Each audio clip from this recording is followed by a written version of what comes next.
prazer que nós vamos ter entre nós um dos nomes que eu diria mais renomados, meio redundante, nome renomado,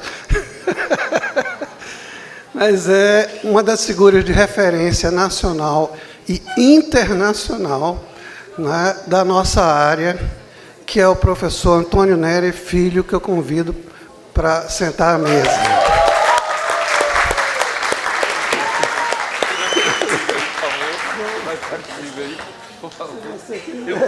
Tá bom. Professor Antônio Nery, ele é médico, ele fez psiquiatria, fez psicanálise, foi para a França, onde fez mestrado, doutorado, trabalhou com o professor Oliver Stein, que é uma grande referência internacional nessa área, voltou para o Brasil trazendo muitas inovações, entre elas o grupo do professor Nery foi quem introduziu no Brasil a proposta de redução de danos, o que já credencia esse grupo como um grupo importante e significativo, inclusive para a história dessas políticas sobre drogas no Brasil. Depois disso, o professor Nery vem se dedicando mais recentemente também à área de ética e bioética, e, como sempre, focando um pouco sobre a questão dos direitos humanos, dos usuários de drogas ou substâncias psicoativas, se a gente preferir usar esse nome mais amplo. Nós teremos, então, o prazer de contar com a conferência do professor Nery, que é sempre algo muito marcante e que a gente vai ter o prazer de escutá-lo agora. Professor, por favor.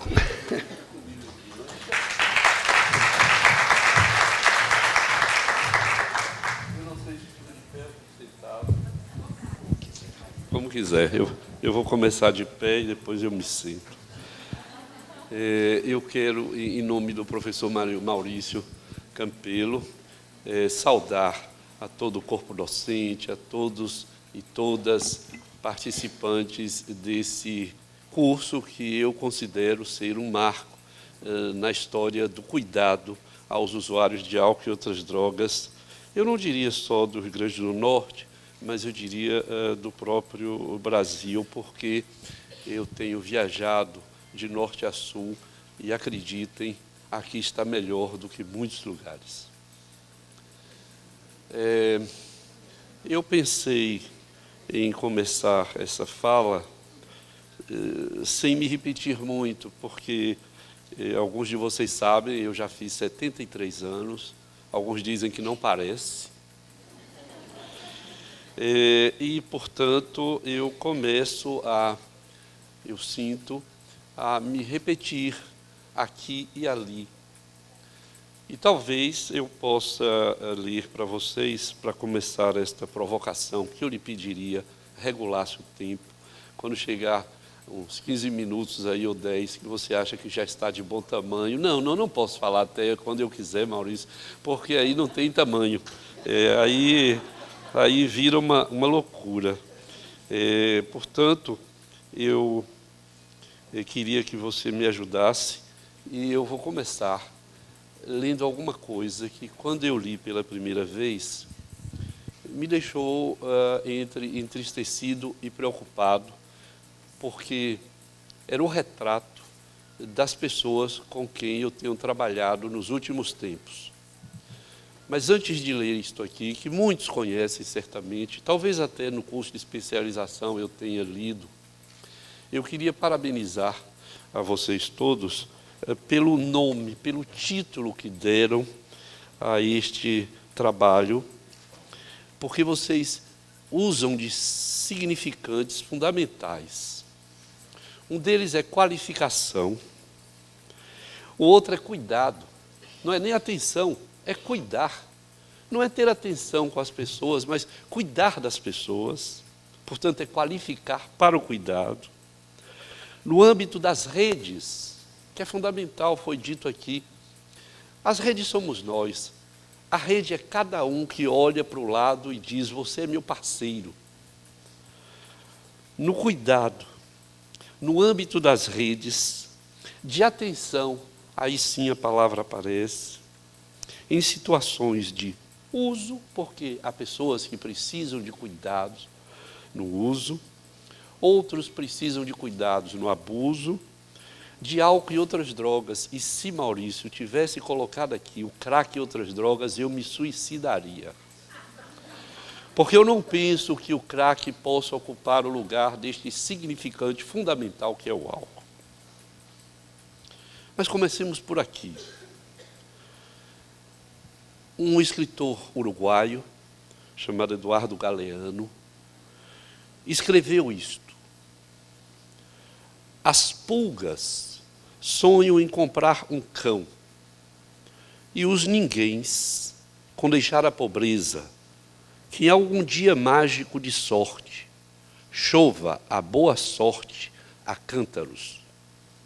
Mas a boa sorte não chova ontem, nem hoje, nem amanhã, nem nunca. Nem uma chuvinha cai do céu da boa sorte.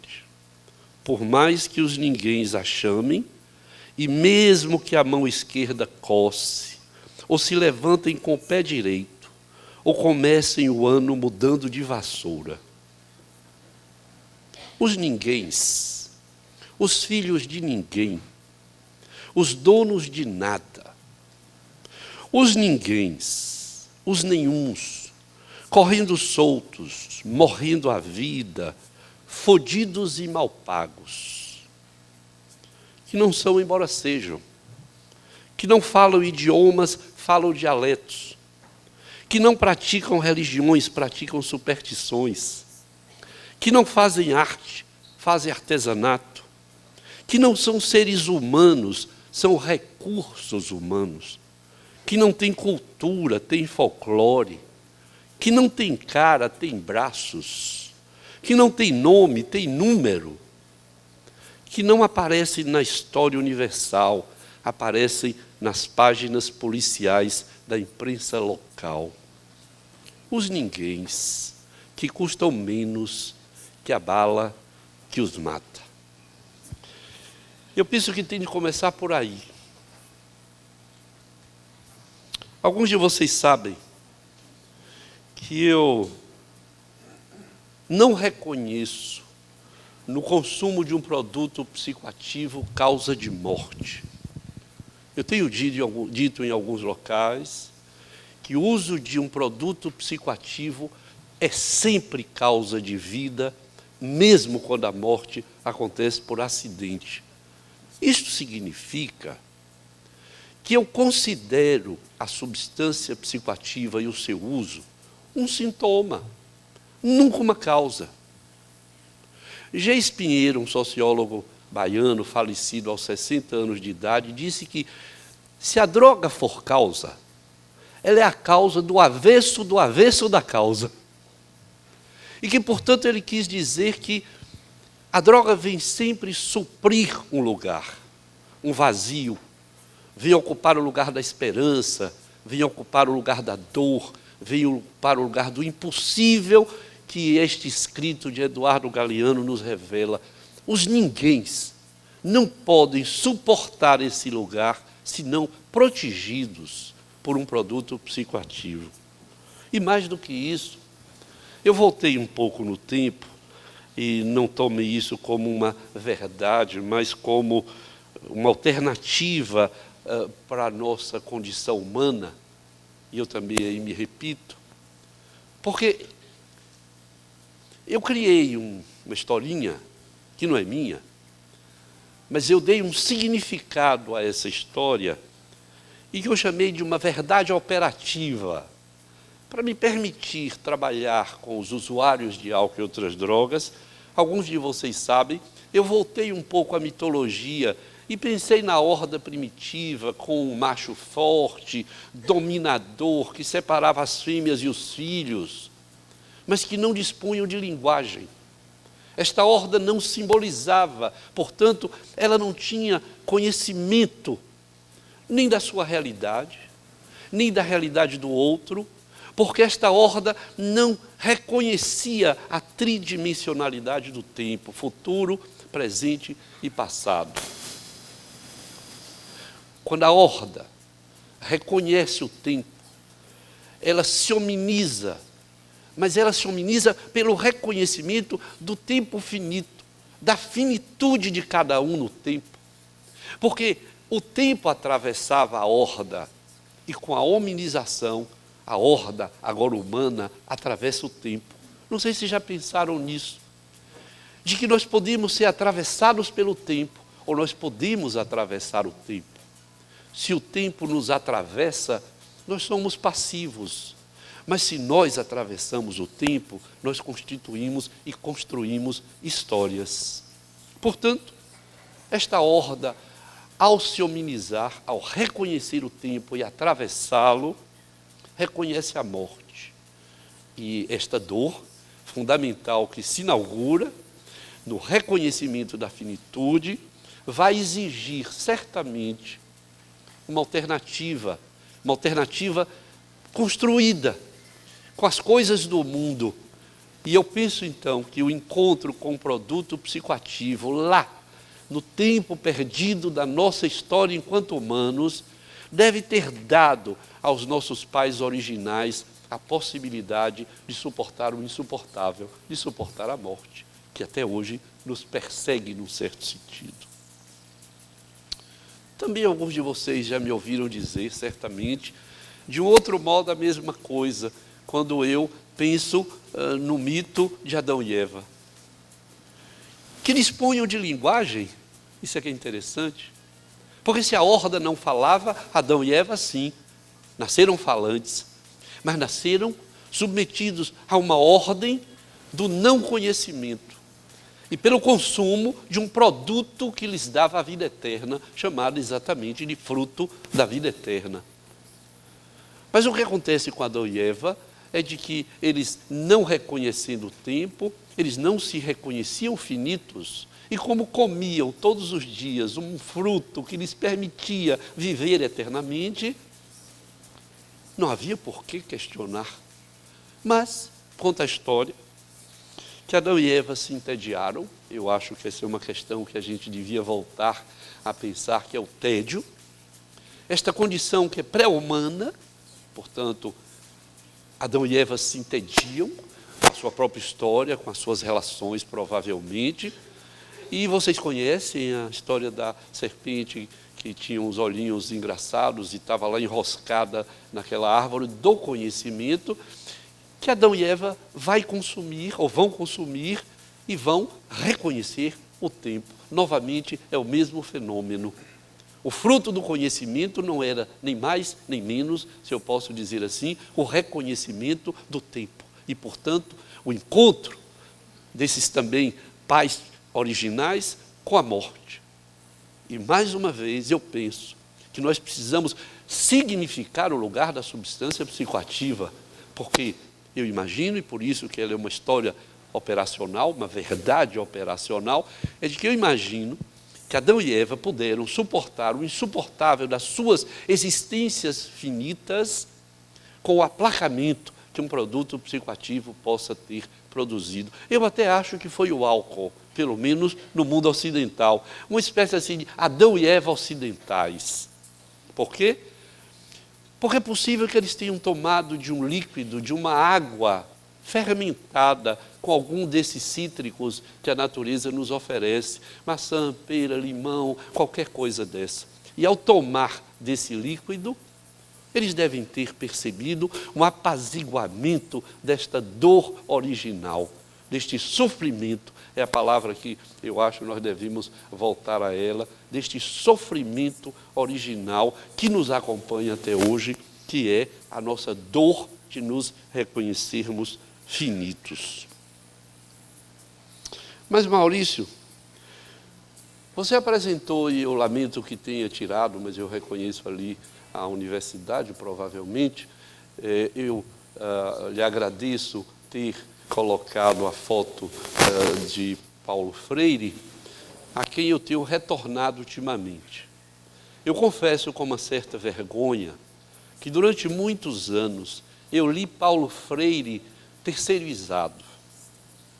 Eu voltei, se eu posso chamar assim, a Paulo Freire, porque eu penso que nos próximos trabalhos que nós faremos, nós teremos uma disciplina Paulo Freire.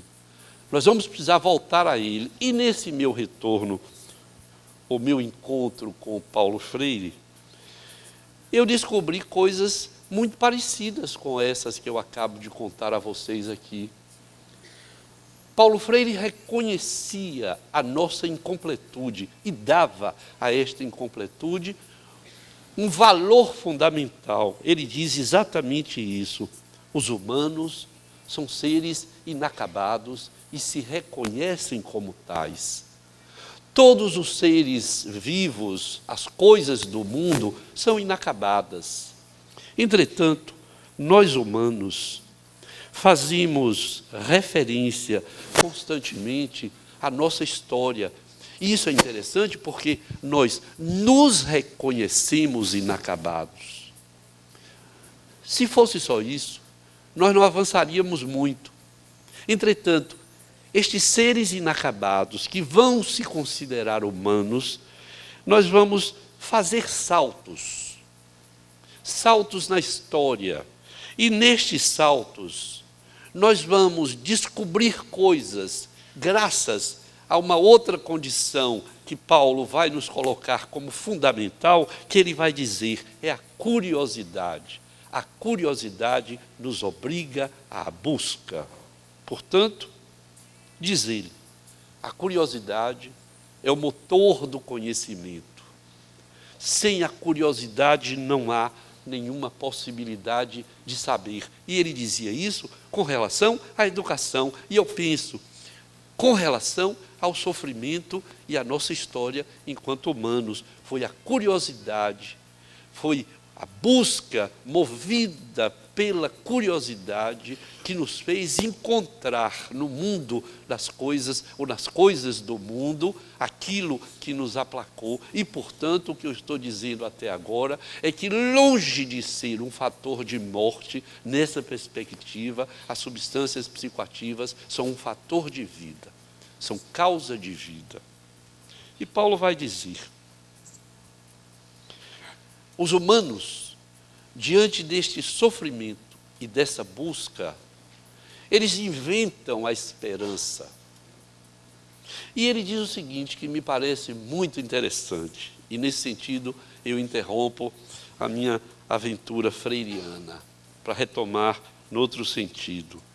Ele diz, não há busca sem esperança, portanto, os humanos, quando movidos pela curiosidade, eles buscaram movidos pela esperança de encontrar uma alternativa àquela dor fundamental. Portanto, não há busca sem esperança, não há conhecimento sem busca, não há busca sem a consciência da incompletude, que é a nossa, humana. E, portanto, eu reconheço nesta formulação freiriana o norte para o cuidado que nós devemos ter com os nossos filhos e filhas, usuários e usuárias de substâncias psicoativas. Mas a minha história começa um pouco antes. Eu me encontrei pela primeira vez, no sentido técnico, com usuários de álcool e outras drogas, mas particularmente com usuários de maconha, no começo dos anos 71. Muita gente nessa sala não tinha nascido em 1971.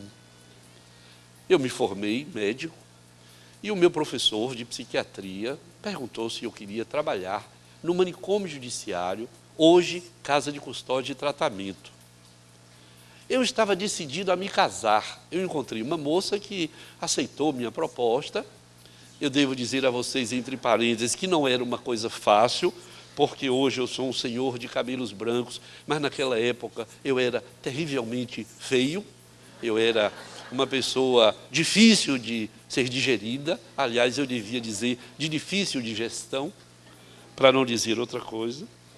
E eu encontrei uma colega que, ao longo do tempo, foi sendo seduzida por minha vida, pelo meu trabalho, por nossa participação na Faculdade de Medicina. E em 1970 eu lhe fiz proposta de casar e ela aceitou. E eu disse, eu preciso casar logo antes que ela desista. E eu queria casar. E, portanto, aceitei esse trabalho, que era o que me daria o sustento suficiente para essa aventura conjugal, matrimonial. Mas o que eu encontrei no manicômio judiciário me deixou muito mal, muito indignado. Primeiro, que naquele lugar, como hoje ainda, em todos os hospitais judiciários, em todos os manicômios judiciários, a morte prevalece. Num certo sentido, as pessoas são destituídas de nome, são destituídas de talento, são destituídas de horários, elas são destituídas de cor. No manicômio judiciário, é para trocar? No manicômio judiciário, esse aqui não funciona, mas tudo bem. Eu acho que funciona, agora vai. Nesse manicômio judiciário, as pessoas loucas que cometeram algum delito correm atrás da sua loucura. E depois de certo tempo, nós não sabemos mais se é a loucura que possui o louco ou se é o louco que possui a loucura. De qualquer sorte, eles estão numa condição de absoluta exclusão da convivência social. Eu não digo da exclusão social, porque não há exclusão social. Todos nós estamos incluídos de algum modo. O que não temos todos são as mesmas oportunidades. E alguns têm a chance divina, escolha divina, de enlouquecerem e cometerem um delito, em geral, por acidente, no surto de uma psicose. E essas pessoas, em lugar de serem cuidadas, elas são destituídas, inclusive da sua própria loucura, na medida em que elas são medicalizadas fortemente, para que elas não sejam mais as pessoas perigosas de antes. Isso me deixou muito aborrecido, mas, sobretudo, eu fiquei muito indignado com o fato de ter encontrado adolescentes, gente jovem, internadas no manicômio judiciário para fazer uma perícia de sanidade mental. Perícia essa que diria se essas pessoas eram doentes ou se elas eram bandidas. Se elas fossem doentes, elas seriam tratadas. Isto é, se elas fossem dependentes de droga. Que droga? A maconha dos anos 70, herdada dos anos 60, do sonho hippie. Se elas não fossem dependentes, elas seriam bandidas, provavelmente traficantes e levadas para a prisão. Doentes, loucas ou bandidos, bandidas, traficantes. Isso me incomodou muito. 2 anos depois, ou 3 quase, eu saio do manicômio judiciário para uma aventura fora do Brasil. Eu queria fazer a minha formação médica de um modo melhor e eu fui parar na França com uma bolsa. Nesse período, eu não conhecia o professor Olivenstein. Volto para o Brasil, retorno ao manicômio judiciário, porque eu não encontrei outro lugar para trabalhar. E lá, eu de volta vejo que os homens e mulheres internadas naquela casa continuavam serem servidos pela morte e não pela vida. 3 anos depois, 1980, a professora Maria Tereza Pacheco, titular de Medicina Legal, com quem eu tinha trabalhado na minha vida de estudante, me informa de que eu estava começando a minha carreira docente. Ela me indicou para professor substituto de 8 horas.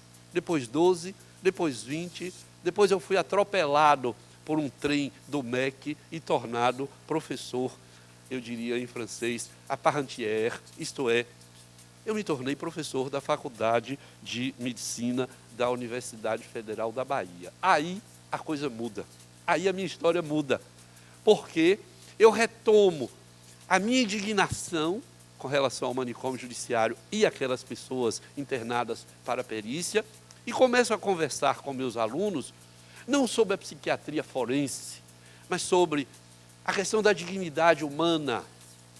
Eu vou a Kant e leio que as coisas têm preço e as pessoas têm dignidade. Aí eu disse, não é possível.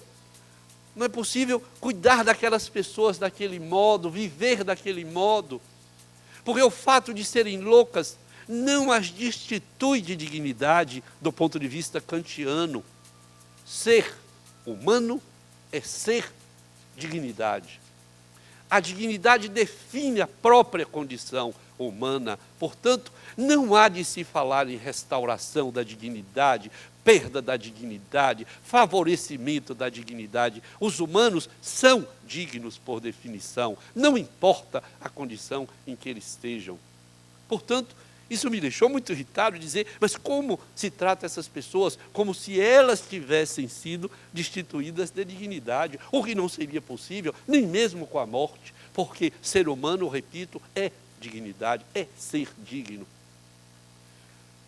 80, discuto isso com os meus alunos, significo que o manicômio judiciário era o lugar da exclusão, era o lugar da loucura fora, porque nós temos ainda horror à loucura. Foi dito aqui hoje nesta sala que nós estamos retornando, tentando retornar a uma manicomialização, sei lá se tem essa palavra, um retorno às internações. Vemos São Paulo fazendo internações compulsórias.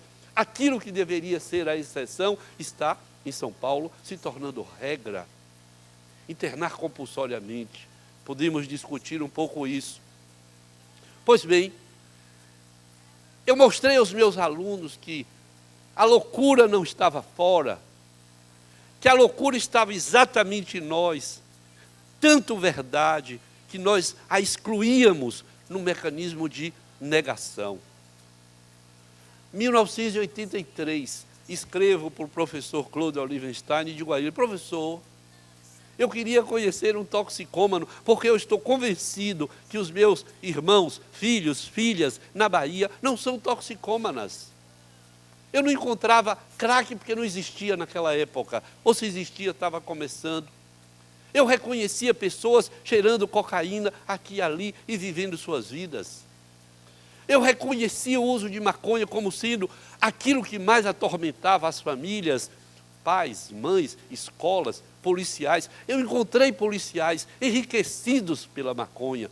Explico, prendendo jovens, telefonando para a família e cobrando uma fortuna para esconder o processo ou não abrir um processo. Enriquecidos. Isso é diferente do tráfico do ponto de vista ético? Eu achava que na Bahia não tinha toxicômano. E fui à França de volta para ver o que era a toxicomania. Num dos meus primeiros encontros com o professor Olivenstein, eu havia lido o seu livro Não Existem Drogados Felizes, numa tradução literal, ou se quiserem, Os Drogados Não São Felizes, Il n'y a pas de drogue heureux. Quer dizer, não há felicidade no uso de uma droga, há alternativa, há possibilidades, há suporte à dor, há suporte à vida, mas raramente há felicidade, e isso não é incompatível com o que eu disse antes. A dor não causa felicidade, o tamponamento desta dor pode auxiliar a sobrevivência, a vida de um e de outro, mas não causa felicidade, exceto se nós pensarmos que aqui e ali, a categoria dos usuários eventuais, que Richard Boucher chamou de usuários lúdicos, para usar essa expressão, daqueles que bebem não para ficar embriagados, mas para se inebriar e, de qualquer sorte, liberar pelo menos parte dos seus demônios, todos nós os temos. Eu não encontrava lá em Salvador toxicômano, mas o professor Olivenstein vai me dizer que a toxicomania era o encontro, atentem para isso, da droga, da pessoa, em um dado momento sociocultural. Quando ele me diz isso, eu fico em júbilo, Porque ele começa com encontro de pessoa. Mais tarde, eu vou recuperar esta frase dele e dizer: não é um encontro de pessoa, é um encontro de uma pessoa com um ou mais produtos numa determinada circunstância sociocultural. Porque uma coisa é justapor pessoa, droga e condição. A outra é admitir, é reconhecer que não é um encontro qualquer, é um encontro de alguém, de uma pessoa, com um produto. E aí nós podemos pensar: que produto? Eu hoje acredito que cada um faz, aspas, a escolha do seu produto. As pessoas não usam qualquer coisa, as pessoas não usam de qualquer modo. Na Bahia eu tenho visto os usuários de crack enfiados em esgotos, porque só o crack possibilita a alguém no esgoto pleno de merda suportar uma vida impossível. A maconha não resolve o problema destas pessoas, não dá a essas pessoas a condição de viverem. A escolha da droga, com aspas na escolha, não é uma escolha qualquer, é uma escolha movida pela necessidade. Neste sentido, voltei para a Bahia e em 1985 propus a criação de um serviço na universidade que fosse voltada para o cuidado das pessoas, cuidar das pessoas, mas cuidar dos pais, cuidar das mães, inventar alguma coisa com a polícia, abrir um ambulatório que fosse centrado no sujeito. E neste sentido, em 1985, depois 86, depois 87, nós construímos Bahia, Pernambuco, Minas Gerais, Rio de Janeiro e São Paulo, 5 centros, todos eles tomando os humanos como fundamental, como prioritário e colocando o produto psicoativo como uma alternativa aos humanos. Portanto, nós subvertimos a ordem. Onde era droga, faça-se humano. E onde era humano, faça-se droga, no sentido de que o que importa são os humanos, porque são os humanos que tomam drogas. Eu escrevi em algum lugar que as drogas não pensam, as drogas não andam, as drogas não amam, as drogas não fazem rede. Isso é coisa de humano. São os humanos que se reconhecem, são os humanos que constroem histórias e, portanto, o privilégio não pode ser da droga, o privilégio tem que ser absolutamente dos humanos. E é por aí que eu tenho me oposto às comunidades terapêuticas, por exemplo, que foi mencionada aqui hoje. Porque eu tenho visto neste momento, 30 anos depois de iniciado esta aventura de privilégio do humano, eu tenho reconhecido que nós voltamos, ou pelo menos estamos nos movendo de novo na direção do produto. É o produto que interessa, é o produto que é o demônio, é o produto que mata, é o produto que faz mal, é o crack que assume um lugar privilegiado num país em que nós construímos uma política para o crack e não uma política para os usuários de crack.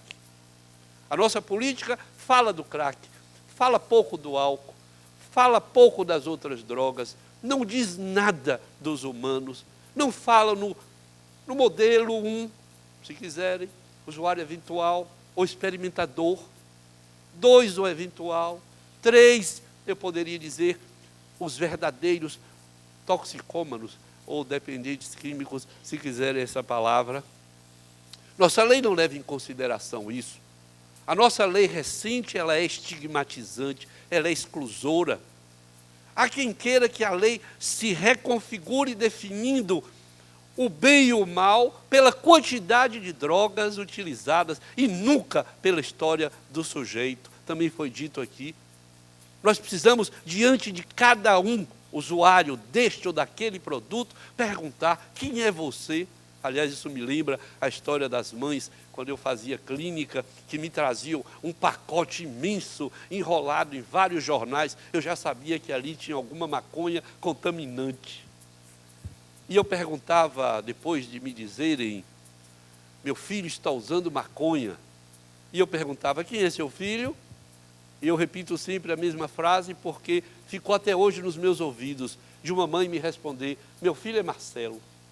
E eu perguntar, quem é Marcelo? Ela responder, é o meu filho. Se Marcelo é seu filho, e você só sabe isso, até logo, acabou a conversa. E quantas vezes eu coloquei para fora da minha sala, terapeuticamente falando, homens e mulheres que vinham me falar da maconha e não do filho.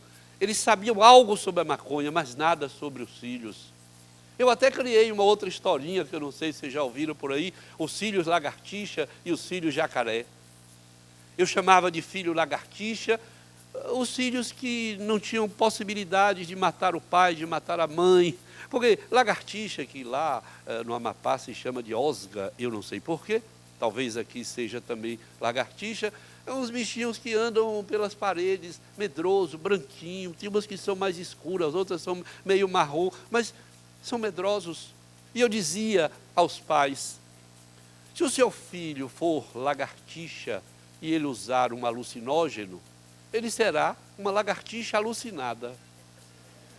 Pode até pensar que é um jacaré, mas uma lagartixa que pensa que é um jacaré pode se dar mal. Porque imagina uma lagartixa dizendo a alguém, eu sou um jacaré, eu sei de vir de lá, pô, acaba com a lagartixa. E nós vimos isso sendo feito nos hospitais psiquiátricos. Nós vimos isso em comunidades terapêuticas que não são recentes. Filhos lagartixa, que foram encontrados por mães e pais usando maconha, pelo menos naquela época, hoje são outras coisas. E estes filhos eram destituídos de dignidade, se eu pudesse dizer, de uma dignidade no sentido do reconhecimento social. Eles eram humilhados, porque eles eram os maconheiros da família, eles eram internados. Eu atendi um rapaz preso durante uma semana, aos 18 anos de idade, junto com pessoas perigosas, de cuecas, ameaçado de ser comido no sentido sexual, que nunca mais vai esquecer daquela experiência, porque a mãe encontrou na mochila que ela não devia nunca ter aberto, porque eu acho que devia ter uma lei proibindo mãe mexer em mochila de filho, devia ter uma lei proibindo pais de fiscalizarem quartos de adolescentes, mas isso é outra coisa. A mãe telefonou para a polícia e disse, encontrei maconha na mochila do meu filho. A polícia foi lá e levou para o rapaz para dar um susto na delegacia. Susto mortal. Vocês sabiam que susto mata? Eu vi esse rapaz, conversando com ele, eu achei que era uma lagartixa. Bom companheiro, dócil, amigão, tinha namorada, nunca tinha batido no pai, batido na mãe, sempre precisava alguém para ir comprar o pão, quem era ele. Quer dizer, e de repente essa pessoa é encontrada usando maconha e ela é transformada em um jacaré, mas ele é lagartixa e aquele ato foi mortal para aquela lagartixa. Mas há filhos crocodilos, ou filhos jacaré, se vocês preferirem, um animal mais amazônico. Um jacaré é uma pessoa que talvez tenha se olhado aos 2 anos de idade no espelho do reconhecimento enquanto humanos e não tenha se reconhecido, que tenha fraturado este reconhecimento. Portanto, alguém que não se reconhece, alguém que tem uma estrutura fragmentada, alguém que tem uma história de nascimento complicada, alguém que nasce num lugar sem lugar, estas pessoas se tornam jacarés. São pessoas que, mais uma vez, reagem ao impossível, reagem ao não lugar, reagem ao não conhecimento. Não sei se leram um texto que eu escrevi há muito tempo atrás, que eu dei o título de Por que os humanos usam drogas, em que eu descrevo uma mulher negra, pobre, feia, fedorenta, puta, lá no Maciel, em Salvador, que recebia homens num cubículo, dividido por um lençol horroroso. Nesta época, minha filha ficou grávida. E eu fiquei tocado pela gravidez da minha filha e pela gravidez, quinta gravidez, dessa mulher com quem eu trabalhava. E o que me veio à cabeça foi: o nascimento não é uma condição inelutável de marcar o destino de alguém, mas os nossos nascimentos plantam em nós a semente do que certamente seremos, o que não é uma condição de garantia. E a minha neta, que hoje tem 12 anos, me parece, nasceu num lugar, e ela responde deste lugar. E eu tenho me perguntado, por onde andará aquela criança que deve ter nascido mais ou menos no mesmo tempo da minha neta? Eu a esqueci, eu a perdi, eu não sei dela, mas eu imagino que talvez ela nem esteja mais viva naquele mundo do Pelourinho de Salvador. Essas condições de nascimento que marcam a nossa história fazem jacarés. Mas nós não podemos tomar pela droga, nós precisamos olhar para a pessoa e ouvir a sua história. Não há duas pessoas iguais, não há dois toxicômanos iguais, não há dois consumos de drogas iguais. Há pessoas diferentes que fazem uso da mesma substância. Portanto, nós devemos sempre olhar para o humano e não para a droga. E eu dizia, a minha dificuldade com as comunidades terapêuticas, ou com os hospitais psiquiátricos, ou com os psiquiatras que só veem a droga, ou com os psiquiatras paulistas, em particular um deles, que acha que toda toxicomania, ou melhor, todo uso de drogas tem e deve ser resolvido pelo uso de um produto psicofármaco, de um psicotrópico legal, e medicaliza a história de cada um. Em lugar de perguntar quem é você, de onde você veio, que nascimento você teve, que mãe, que pai, que lugar, nós reconhecemos a droga, usuário de crack, e nós medicalizamos isso. Nós destituímos o sujeito para instituir a droga. E eu acho que as comunidades terapêuticas, com exceções, evidentemente, fazem essa destituição e essa instituição da droga. Portanto, nós estamos de volta, eu imaginava, num tempo já passado. E por último, nesta provocação inicial, retornando a Salvador, 10 anos depois, eu me perguntava onde estão nossos filhos e filhas que eu vejo pelas ruas. Eu os via cheirando cola. Eu fui a uma praça, trabalhei 2 anos em um lugar que eu chamei Banco de Rua, uma experiência de viver, a minha primeira experiência antropológica, de sentar numa praça com o sentimento de que o tempo estava passando, de que eu estava perdendo minha vida, mas eu fui aprendendo pouco a pouco a reconhecer nas coisas da rua uma vida absolutamente extraordinária e fundamental. E foi lá que eu comprovei de que os meninos não cheiravam cola para morrer, cheiravam cola para viver. Cheiravam cola para aplacar a dor, é banal dizer isso hoje.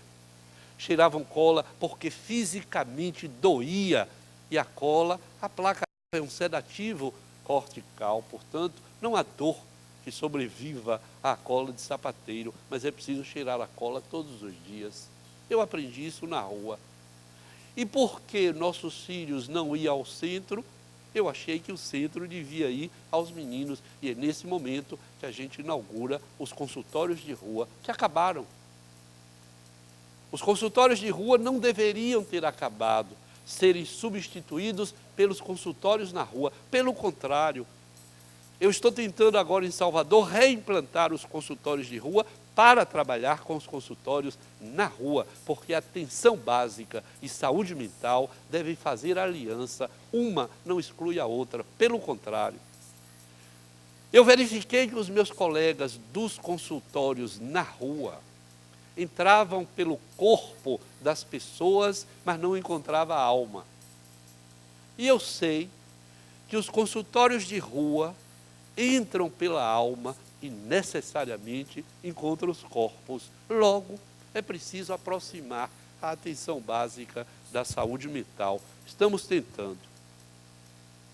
Mas nessa história de fazer o consultório de rua, uma palavra começa a ser presente, a se fazer presente em nossa história, que é uma palavra spinoziana, que é o encontro. Os bons encontros. Por que eu trago isso? Porque mais recentemente eu li um texto de um filósofo francês, eu recomendo. Ele se chama Alain, como Alain Delon, Badiou, D-I-O-U. E o interessante é que tem um livro de Alain Badiou que trata do amor. E o que me chamou a atenção num livro, que é de leitura às vezes difícil, é que Badiou toma a questão do acidente, do acaso, le hasard, o acaso, como fundamental.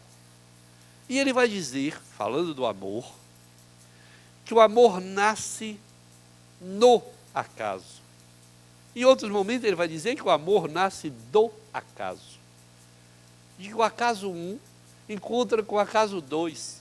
E poderia terminar aí. Os acasos se encontram e não produzem efeito.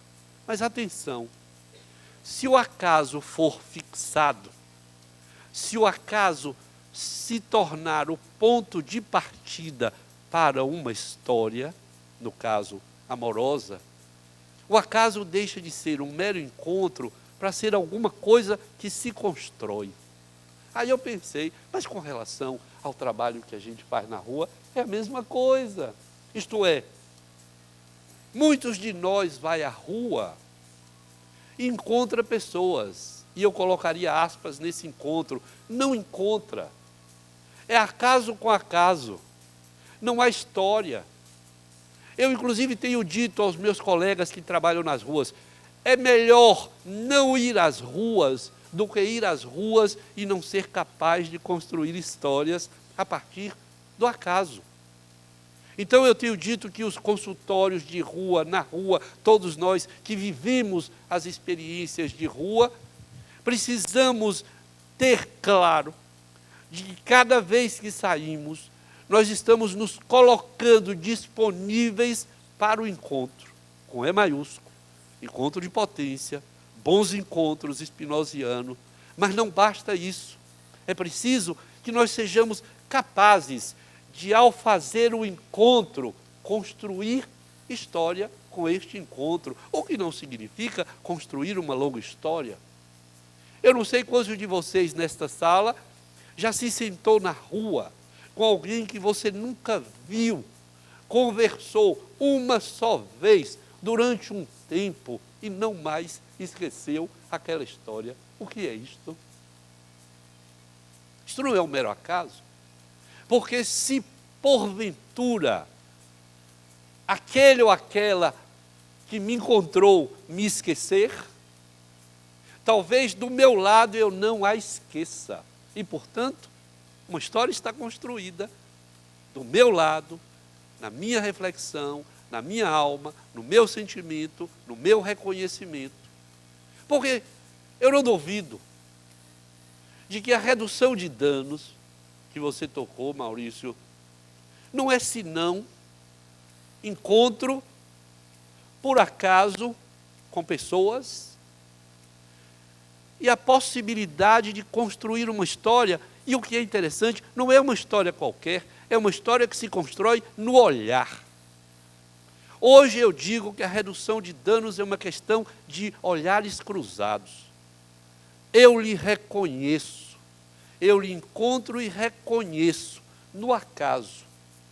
Se o meu olhar, disse Arnaldo Antunes, enriquecer o meu, se o seu olhar enriquecer o meu, e se o meu olhar enriquecer o seu, nós teremos construído uma história. Pode ter como consequência que eu lhe ofereça uma seringa limpa. Pode ser como consequência que eu lhe ofereça um preservativo. Mas pode ser que eu lhe ofereça fundamentalmente o meu rosto, o meu olhar, que enriqueça o seu, e que eu lhe reconheça no seu reconhecimento, E que você possa me reconhecer no meu reconhecimento. Que nós tenhamos reconhecimentos que eu chamei cruzados, de olhares cruzados. Hoje eu penso que não há outra possibilidade de trabalhar com as pessoas em situação de rua que não seja pelo olhar. Este olhar, às vezes, é ajudado com a água. O famoso chuveiro, que eu chamo pedagogia do banho. A água que lava o corpo e alcança a alma. Algum de vocês nessa sala já viveu a experiência de pegar uma pessoa imunda, nojenta, distante, que se recusa ela própria a se aproximar. Mas quando ela se lava, quando ela toma um banho, vocês já viveram a experiência de ver uma pessoa sair do chuveiro sob lágrimas?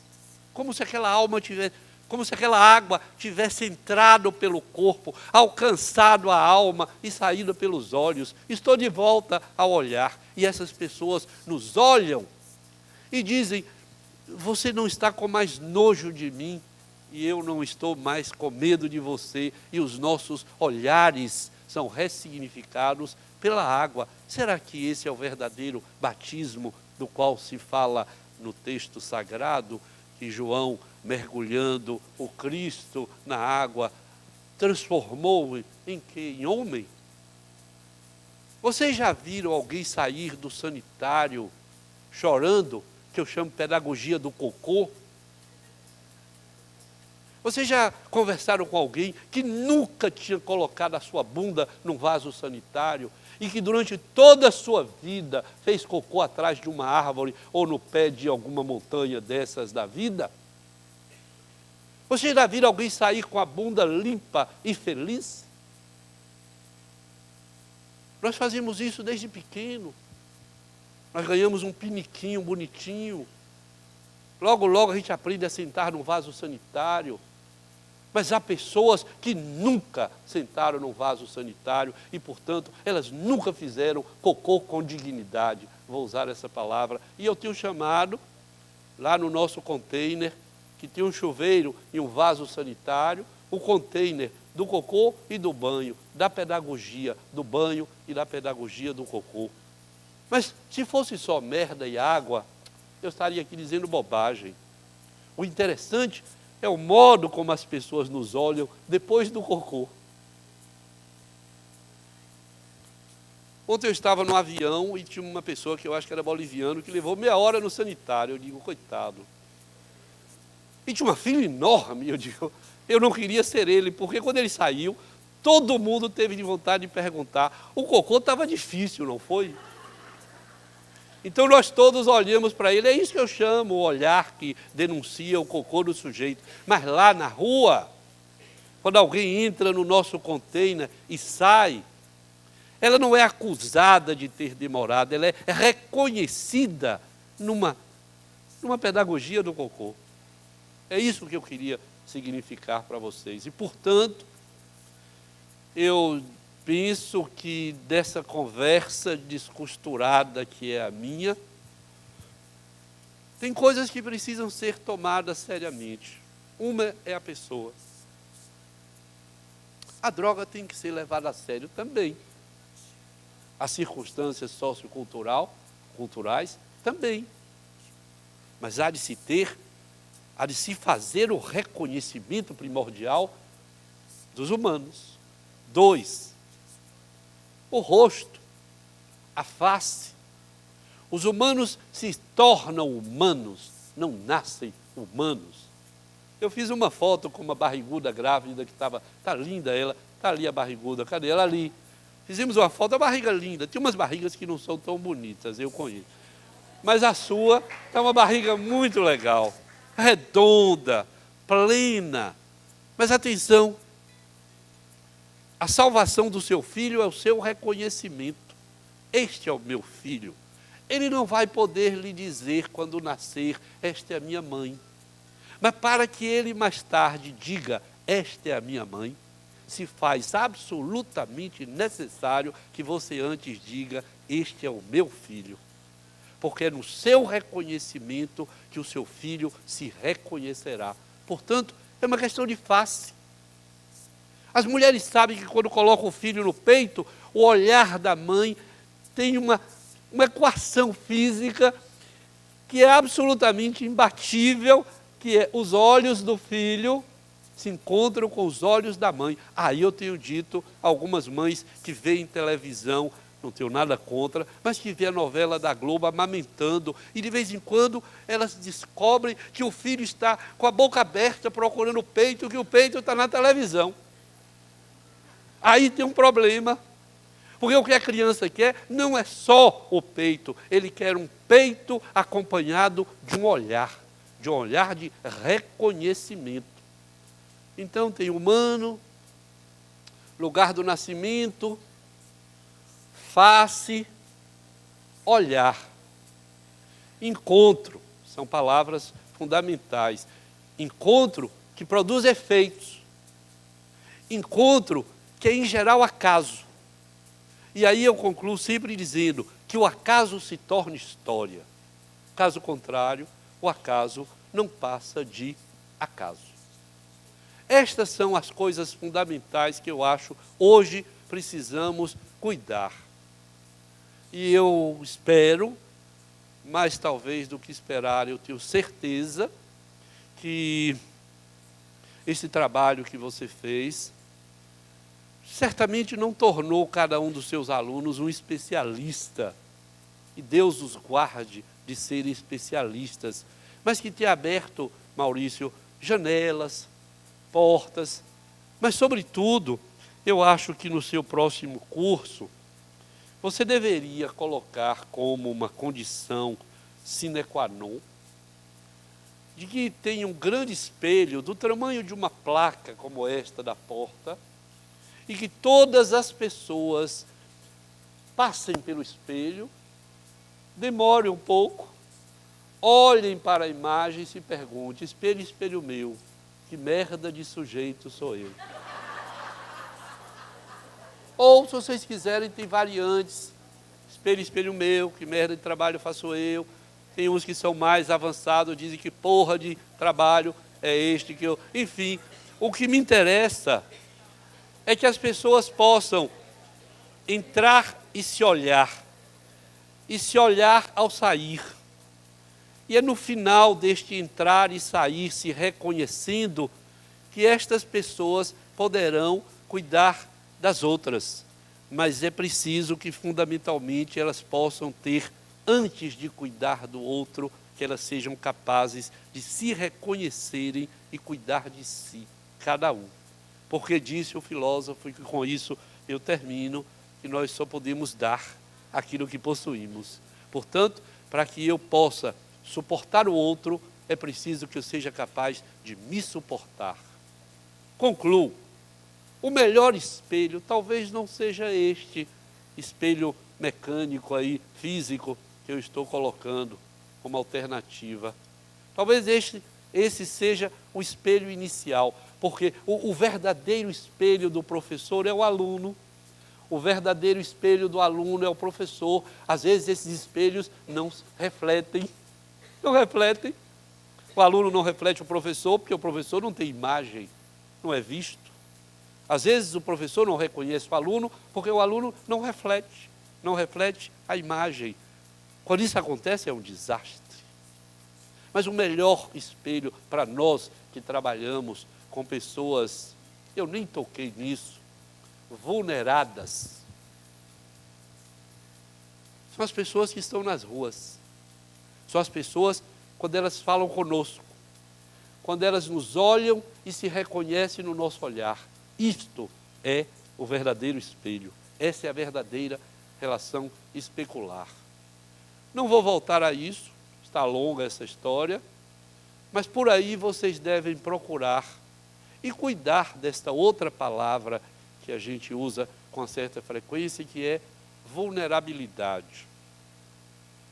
Todos somos vulneráveis. Super-homem é vulnerável à criptonita. Vulnerabilidade é uma condição substantiva da existência física humana. Portanto, nós deveríamos deixar de falar em redução de danos e falar em redução da vulnerabilidade, isto é, da capacidade de sermos feridos. Porque a redução de danos implica num ato que eu ofereço. Redução da vulnerabilidade implica num ato do próprio sujeito com a sua história e com a sua vida. Então eu prefiro agora falar em redução da vulnerabilidade. E os nossos assistidos, se quiser essa palavra, as pessoas com quem trabalhamos, elas não só são vulneráveis como condição humana, como elas são vulneradas, elas foram alcançadas na sua vulnerabilidade. E é isto que interessa, é se colocar diante de alguém que já foi ferida ou ferido, que já foi alcançado em sua alma, foi alcançado na sua história, foi machucado por falta de autonomia. E é por isso que eu estou tão interessado na bioética, como ética da vida. E eu concluo com uma proposição. Eu não estou interessado mais na saúde. Estou me referindo aos usuários de álcool e outras drogas.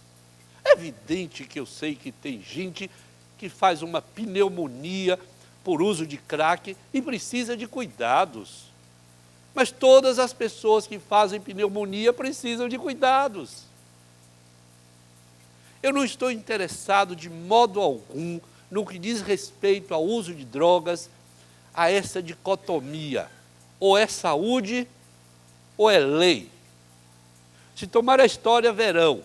Ou é a saúde que se mete a gato mestre e a resolver os problemas dos usuários de drogas, ou é a lei que os prende, foi dito aqui, ou é saúde ou é prisão.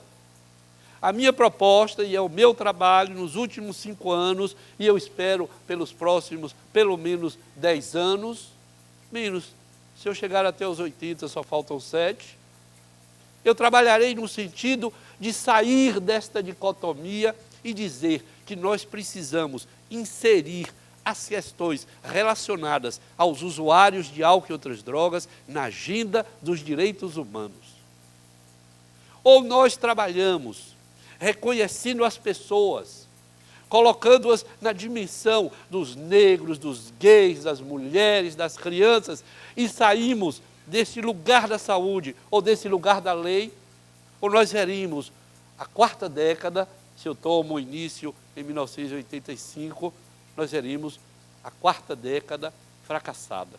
Portanto, eu tenho lutado, trabalhado, no sentido de que nós deixemos de pensar nas pessoas que usam drogas como se elas fossem um objeto essencial da saúde ou da doença, ou que elas merecessem a prisão, para a gente começar a pensar na autonomia, na vulnerabilidade, na beneficência, na maleficência, de que nós possamos pensar na fome, que nós possamos pensar no aborto, que nós possamos pensar no aquecimento planetário, e que nós possamos introduzir, colocar as questões relacionadas aos humanos que usam drogas nesta dimensão dos direitos humanos, em que pese toda a crítica que Boaventura Souza, o português, tem feito aos direitos humanos.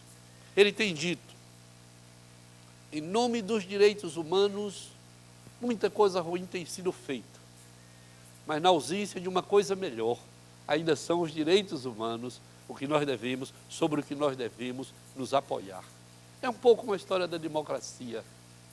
Não é uma boa proposta para os humanos, mas até que apresentem uma melhor. A democracia é o que nos mantém a salvo de muitas tiranias. Então era isso, Maurício, que eu queria trazer como provocação e responder às questões que vocês têm. Obrigado.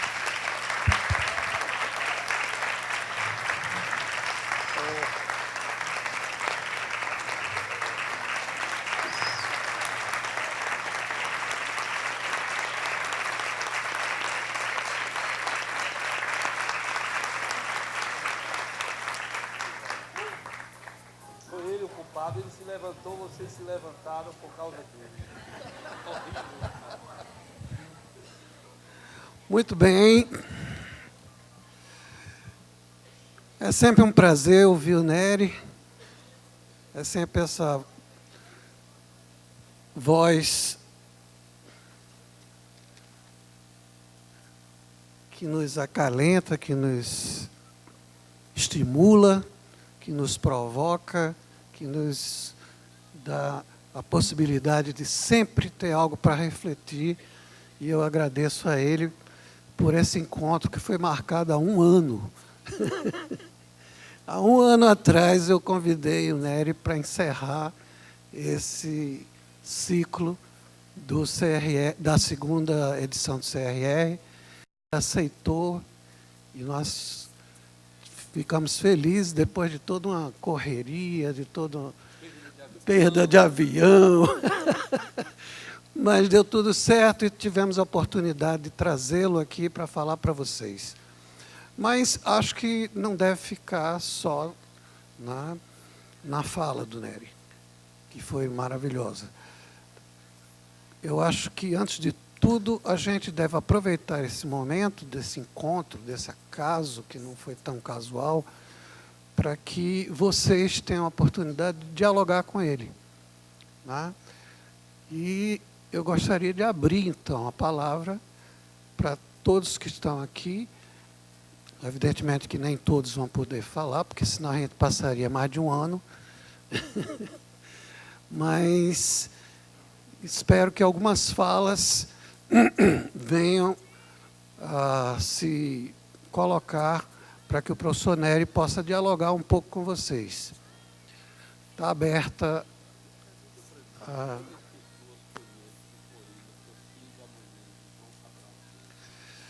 O Nery está perguntando quem conhece o poema de João Cabral de Melo Neto, qual é? Tecendo o Amanhã. Quem conhecer, levanta a mão, por favor.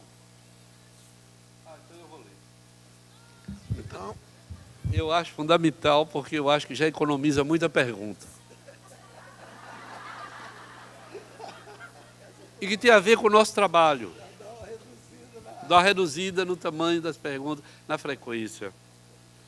João Cabral de Melo Neto é pernambucano e escreveu, se eu não me engano, o seguinte, que eu acho que nós deveríamos, eu até lhe sugiro, Maurício, se você não distribuiu ainda os certificados, você podia, é só uma sugestão, se for possível, imprimir o certificado com o nome das pessoas na frente e no verso você imprimir este escrito que se chama Tecendo Amanhã, para as pessoas não se esquecerem do significado deste diploma. Está escrito o seguinte: um galo sozinho não tece amanhã. Ele precisará sempre de outros galos. De um que apanhe esse grito que ele e o lance a outro. De um outro galo que apanhe o grito que um galo antes e o lance a outro. E de outros galos, que com muitos outros galos se cruzam os fios de sol de seus gritos de galo, para que amanhã, desde uma tela tênue, se vá tecendo entre todos os galos,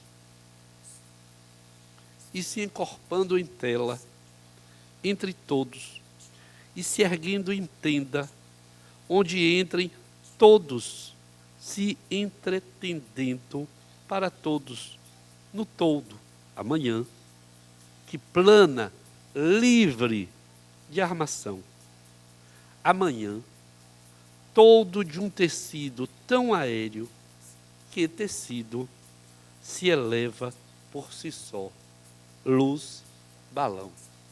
Que sejamos todos galos.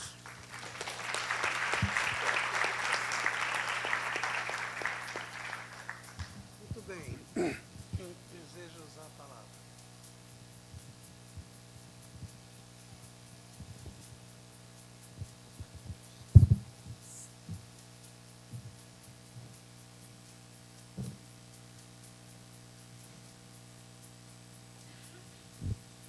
Bom dia a todos e todas. Eu sou Jéssica, sou psicóloga, atualmente trabalho nas aldeias infantis.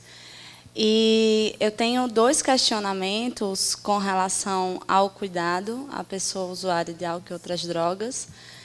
Um tem relação com a questão de gênero.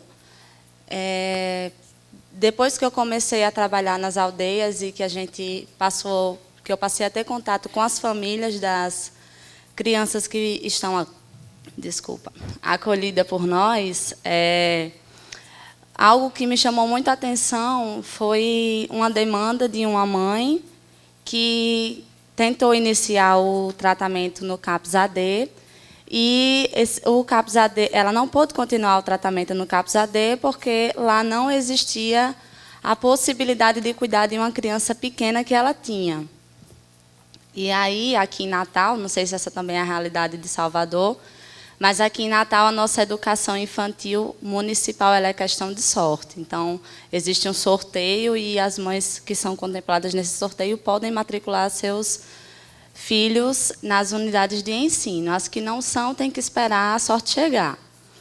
E no CAPS-AD não existia possibilidade, não tinha alguma atividade em que essas crianças pudessem estar sendo acompanhadas. Então, me veio uma preocupação muito grande em relação a isso, porque isso traz a mensagem de que a nossa política de cuidado ela não está contemplando todo mundo, né? Tem um público específico que participa desses acompanhamentos, e aí, em outras visitas a outros CAPS-ADs, inclusive no interior do estado, não somente aqui em Natal, isso foi se confirmando, porque a grande maioria das pessoas que estão presentes lá são homens.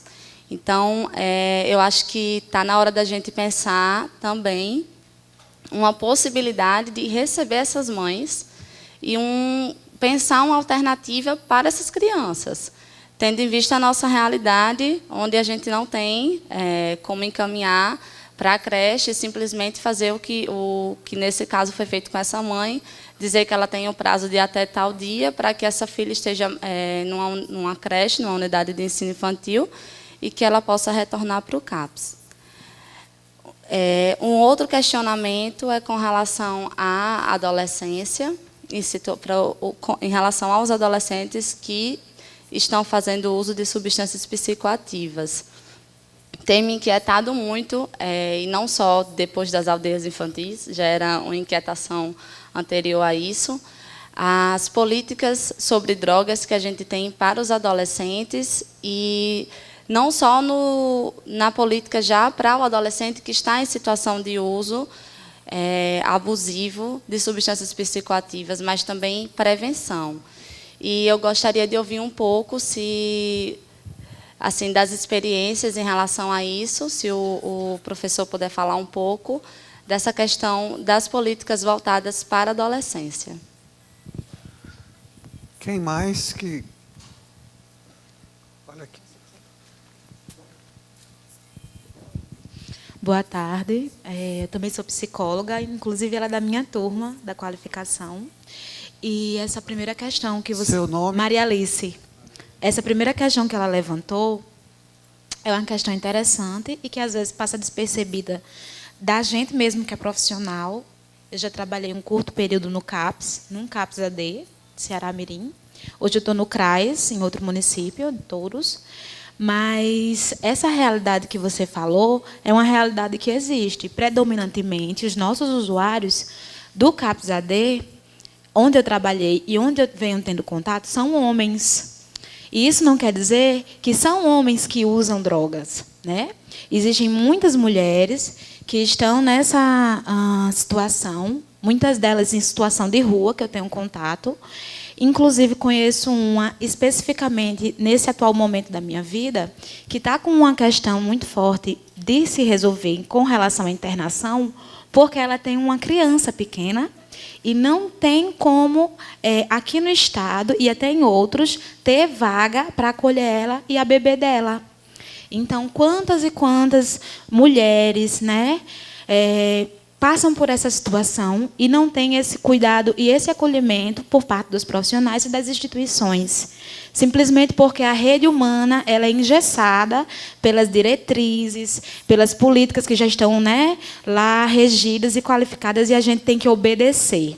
Né? É um questionamento, Jéssica, que você fez, que eu acho que é de grande valia realmente hoje. Um aviso para todos, não deixem de entregar o questionário na recepção. Por favor, esse questionário é muito importante para o trabalho que a gente vai desenvolver. Segundo, quem não assinou a frequência, por favor, passem na recepção e assinem. Né? Quem mais que desejaria falar? Aqui, Aurélia. Tem 2 pessoas aqui. Pronto.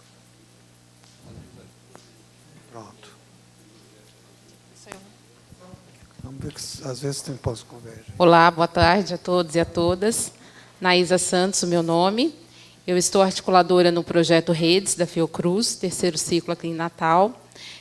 Eu gostaria de perguntar para o professor a respeito desse termo que o senhor usou, lagartixa e jacaré. Queria entender um pouco melhor o jacaré.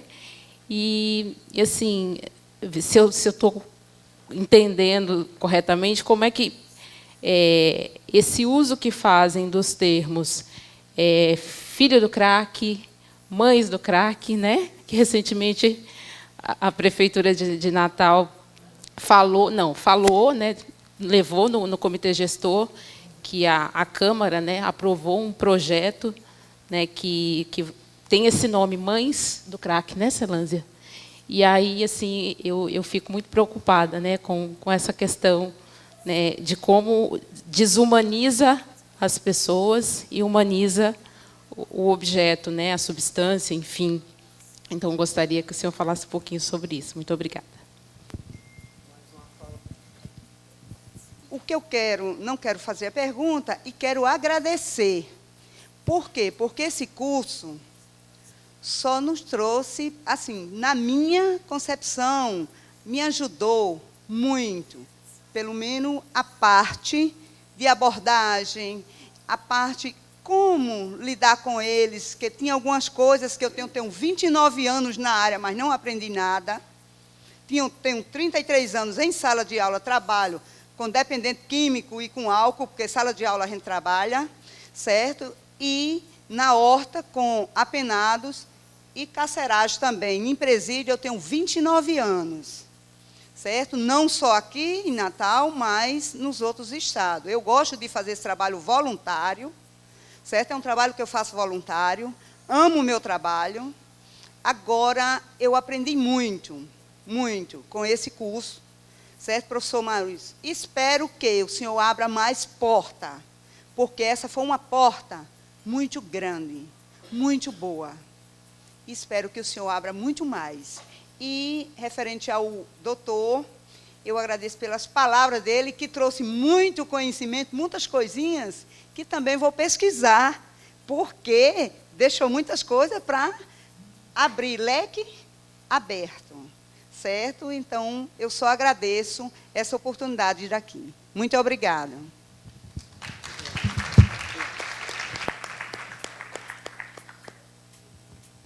Deixa eu resolver essas 4 aqui. Jéssica e Maria Alice, vocês não fazem perguntas, vocês fazem, na minha perspectiva, considerações de ordem política. Se a gente não tem creche para as mães, para nós, que não somos estigmatizados a nível das mães usuárias de crack, de álcool e outras drogas,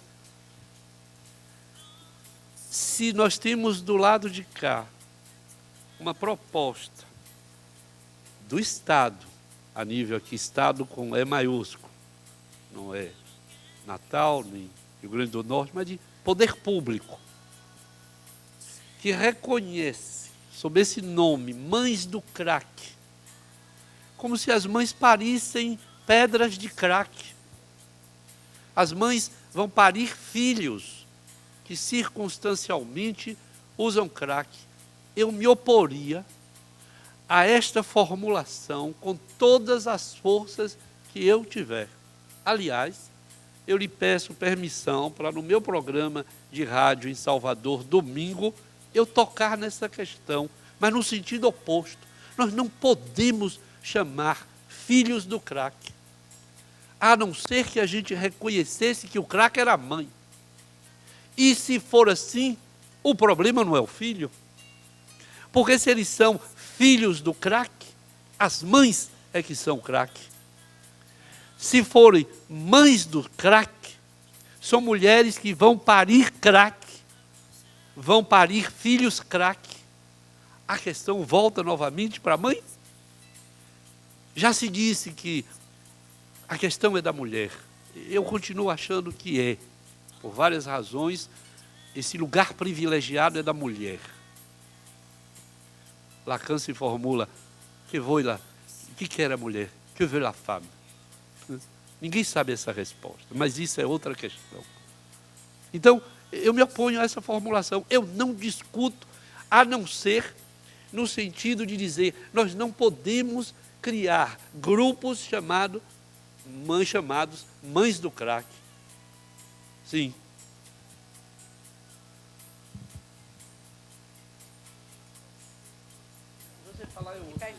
É o seguinte, quem propôs esse projeto foi o Legislativo, foi a Câmara Municipal. Né?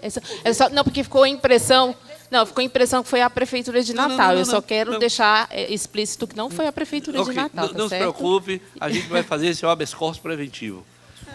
Então, está feito esse habeas corpus preventivo. Não me importa. Quando você diz que a Câmara de Vereadores, me assusta mais ainda, porque é o Legislativo. Quando é o Executivo maluco que resolve fazer alguma coisa, eu consigo até resolver. Mas quando é uma lei, a incidência de lei de criar numa cidade uma proposta que se torna lei, que formaliza esta monstruosidade que vem corroborar o que eu disse antes, deixa de tratar de pessoas para tratar da droga. E nós embarcamos, foi dito aqui por alguém de que nossa água tem Rivotril. Eu pensei que não é o Rivotril que causa. O Rivotril tem nos apaziguado e tornado passivos a ponto da gente continuar ouvindo e aceitar. Eu reconheço que nós precisamos tirar esse Rivotril da água para que nós possamos alucinar, ficar indignado, chutar o pau da barraca, todas as grosserias que eu sei, eu posso dizer aqui. O problema do Rivotril é o apaziguamento diante do impossível. Como é que um lugar pode criar, num legislativo, alguma coisa que se chame mães do crack? Ou, como você colocou, filhos do crack. Mães e filhos do crack. Então eu acho que a luta seria, para usar essa expressão, destituir isto deste lugar e falar em mães de filhos. Mães de filhos. Mães de filhos destituídos de lugar. Mães destituídas de lugar. Minas Gerais inaugurou uma monstruosidade por uma má interpretação da lei, de uma sugestão do Ministério Público, que foi o de retirar sistematicamente os filhos das mães usuárias de crack. Nós todos botamos a boca no mundo. Quem foi que disse que uma mãe que usa crack é pior do que uma mãe que não usa necessariamente o crack? É a droga que define o lugar da maternidade? Quem foi que disse que uma mãe usuária de crack não pode beijar, acalentar, cuidar, amamentar, mesmo que passe cloridrato no seu leite? Mas não é o cloridrato que define o amor, não é o cloridrato que define o afeto. O afeto está antes e depois do cloridrato. Então nós estamos lutando para que essas mães, criamos um GT materno, na Universidade Federal da Bahia, e Luana Malheiro, que esteve aqui, tem sustentado um GT que cuida das mães que usam crack para garantir a permanência dos seus filhos. Aí o Ministério da Saúde acordou e fez uma nota técnica dizendo, olha, nós nunca dissemos que se deva retirar o filho das suas mães porque usam crack. Deve-se cuidar da mãe e deve-se cuidar do filho. Portanto, a minha posição é, eu encararia com todas as minhas forças isto, pelo nome, pelo lugar, pela significação que se dá a essa mãe e a esse filho, mães do crack e filhos do crack. Não, são filhos da mãe. Filhos da mãe, fiquem subentendido. Marineide, eu acho que você tem toda a razão de agradecer a Maurício. Eu acho que esse curso, aí eu lhe sugeri apenas o seguinte, não espere que a Senad vá sustentar esse curso. Eu acho que a Senad está sendo desmontada, nós vivemos um período difícil, um homem, antes de Cristo, em Roma, pronunciou uma frase que eu sempre olho em latim, mala tempora currut. Sabe o que significa? Lá atrás, Cícero disse que tempos terríveis correm. Mala tempora currut. Nós estamos vivendo tempos terríveis. A Senad foi desmontada. O projeto Redes acabou. Nós estamos vendo as comunidades terapêuticas tendo orçamento de 340 milhões de reais marcados para estas instituições que querem usar o SUS como porta de entrada. Que diabo é isso? Portanto, eu, se fosse você, tentaria por aqui. Tentaria com o Ministério Público, tentaria com o governo, tentaria com a prefeitura. Se você não puder fazer com 400 pessoas, 8 turmas, faça uma. Se não puder fazer uma, faça meia. Mas faça por aqui. O que não quer dizer que você não deva atormentar Brasília. Brasília a gente deve atormentar o tempo todo. Mas faça por aqui. Lute para fazer por aqui. Inclua a universidade nisso, apesar de toda a restrição orçamentária que a universidade está sofrendo, mas eu acho que você dispõe de um lugar privilegiado, que é o lugar de professor de uma universidade federal, que faz um trabalho desse e pode anunciar. Eu diria a vocês que nesse momento, que eu não tenho dinheiro para muita coisa, mas eu tenho a possibilidade de fazer semanalmente um programa de rádio que eu considero meu ato político. Domingo eu estou lá às 8 horas da manhã, dizendo o que eu acho que deve ser dito, entrevistando quem eu acho que devo entrevistar. Você será um deles muito breve. Quer dizer, eu entro no ar e falo por telefone, falei com Melissa, falei com Evaldo, falei com Paulo Amarante, falei com Leon Garcia, eu vou falar com quem eu puder e tiver na minha frente. Se eu fizer encontro, eu vou buscar. Eu quero construir histórias a partir desses encontros. E por último, eu inaugurei, tem pouco mais de 2 semanas, uma aventura assustadora para mim, que foi uma pessoa me propor, e eu aceitei sem saber direito o que estava fazendo, eu aceitei uma página no YouTube.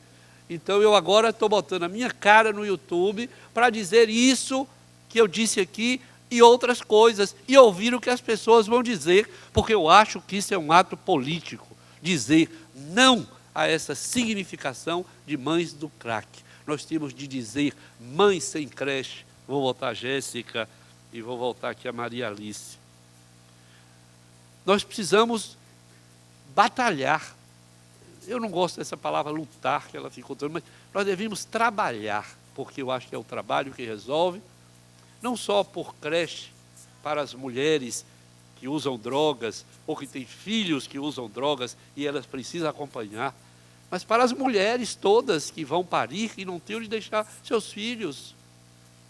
Eu, se fosse mulher e eu fosse parir, eu faria um acordo com o meu companheiro de que durante 2 anos, ou ele ou eu trabalharia.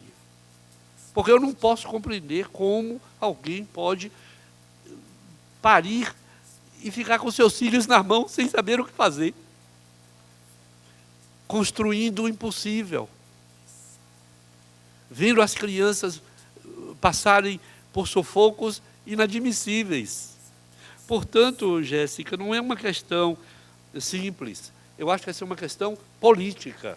É uma questão que todos nós temos de trabalhar no sentido de que as mães tenham lugar para os seus filhos.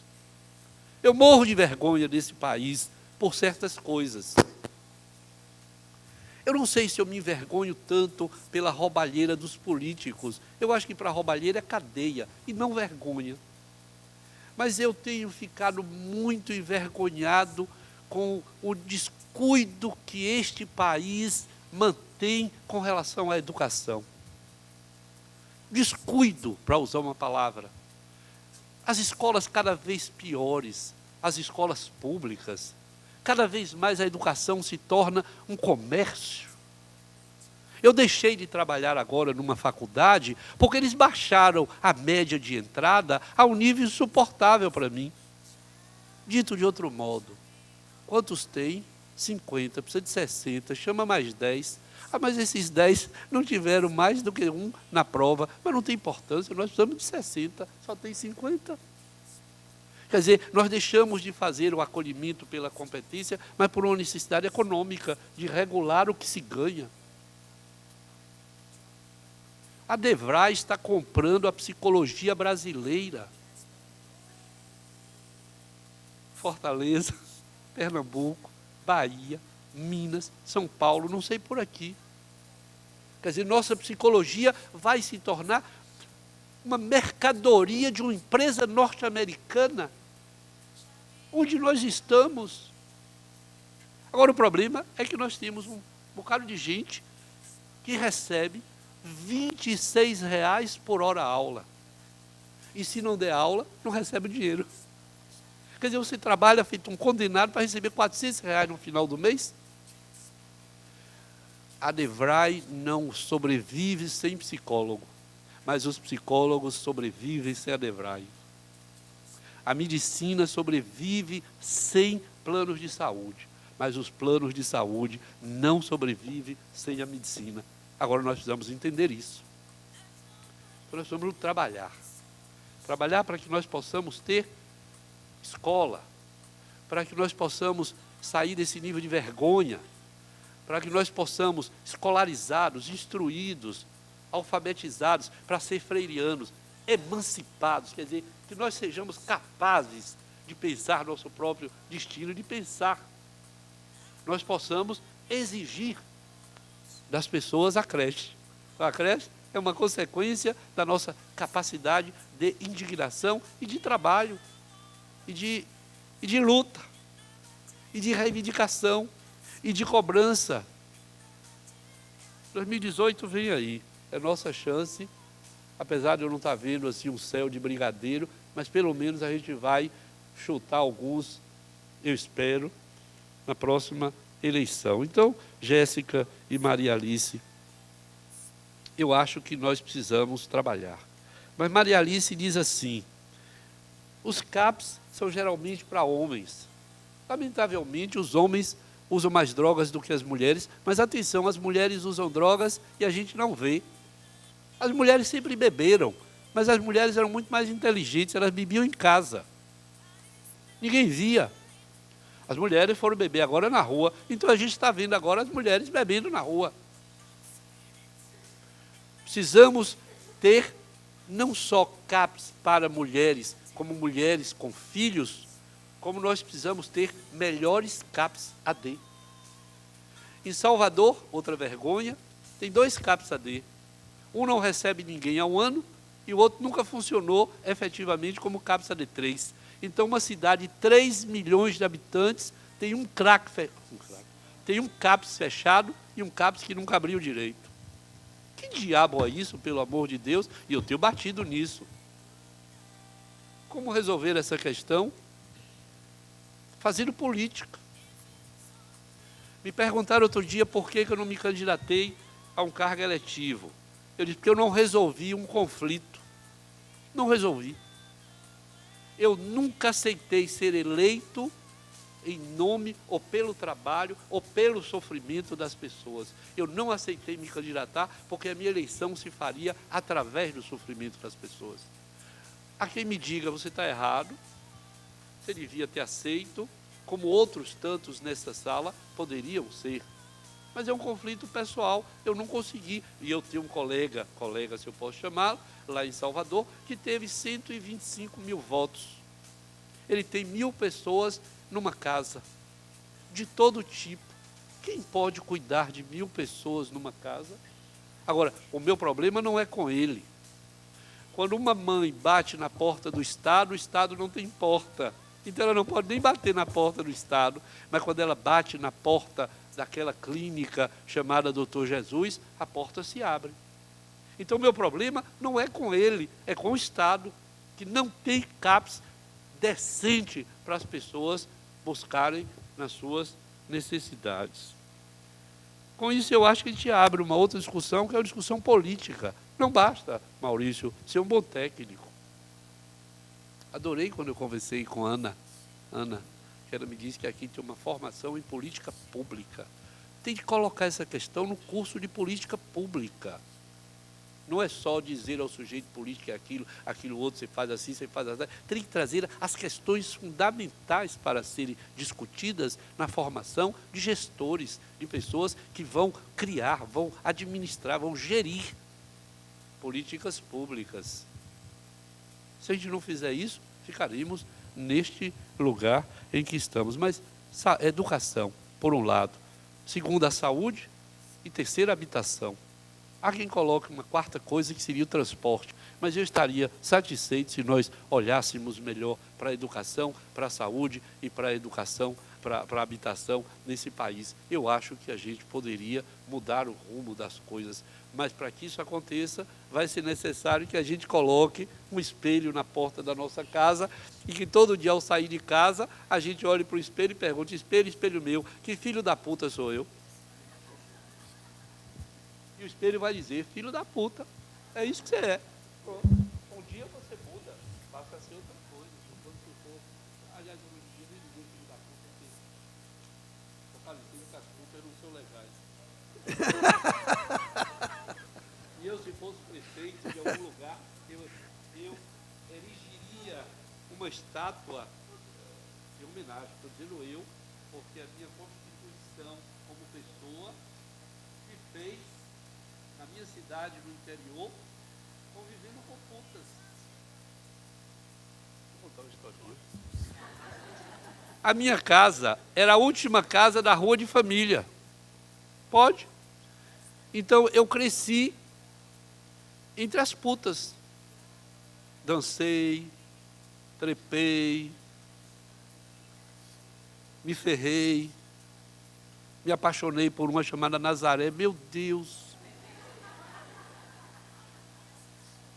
E Nazaré era uma puta que tinha várias outras pessoas, mas ela me chamava do meu menino. E eu achava aquilo uma coisa maravilhosa. Quem foi que disse que eu não sou hoje um tanto feito por Nazaré? Quem foi que disse? O modo como eu reconheço as pessoas, o modo como eu reconheço a pobreza, o modo como eu reconheço a violência, o modo como eu reconheço o sexo.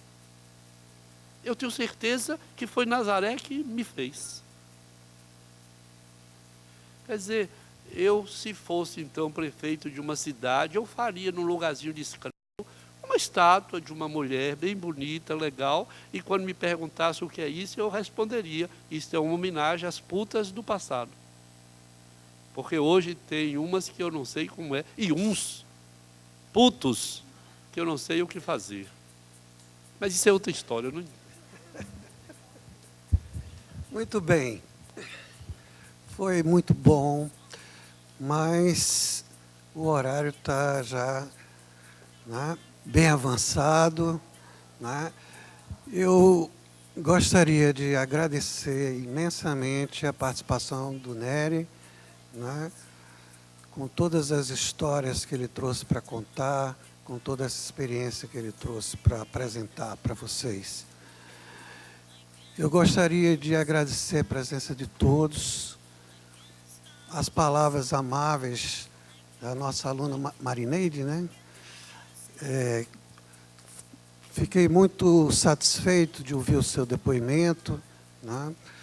Fiquem certos que o Observatório de Saúde Mental vai continuar fazendo esse trabalho, né? Independente se a Senad vai ou não nos financiar, nós vamos encontrar, junto com os parceiros locais que estavam aqui nessa mesa, espaços, possibilidades para continuarmos desenvolvendo esse trabalho. Acho que vamos crescer. Vocês todos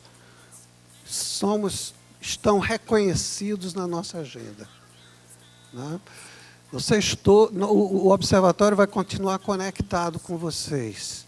Esperamos que vocês continuem conectados conosco e as próximas iniciativas que a gente venha a desenvolver, todos vocês serão comunicados para que possam participar.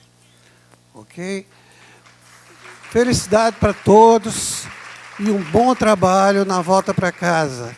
Obrigado pela atenção.